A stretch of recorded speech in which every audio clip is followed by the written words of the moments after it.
سلام بیننده ارجمند، طاهری سفر هستم و تا کمتر از یک ساعت دیگر برنامه خبری امروز از رادیو آزادی را تقدیم میکنم و برنامه در کانال آزادی ویدیو در یوتیوب نشر می شود، همین گونه در صفحه رادیو آزادی در فیسبوک و مستقیم برنامه را در وبسایت azadi.org نیز می توانید تماشا کنید.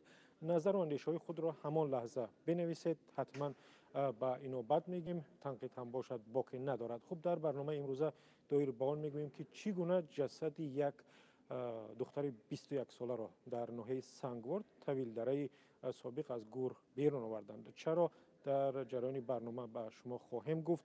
و خبر دیگر این است که برای چی ماموران میلیسا گدایان را از مرکز دوشنبه میرانند و مردم چگونه با گدایان رفتار میکنند، این هم گزارش دیگری برنامه است. و یک ویدیوی جالبی داریم درباره اینکه چگونه جنگجویان داعش که همه ژولیدند و یک گروه دیگر تسلیم میشوند. صدها نفر در بینشون بعضی هستند که از آسیای مرکزی اند. صبر کنید، برنامه را ببینید که این چگونه هستند این مردان ژولیدمو و بارش های دراز. شاید کسی از آنها را بشناسید.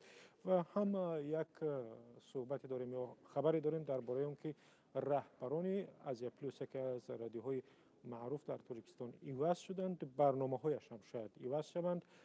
خبر را در جریان برنامه مفصل به شما خواهم گفت.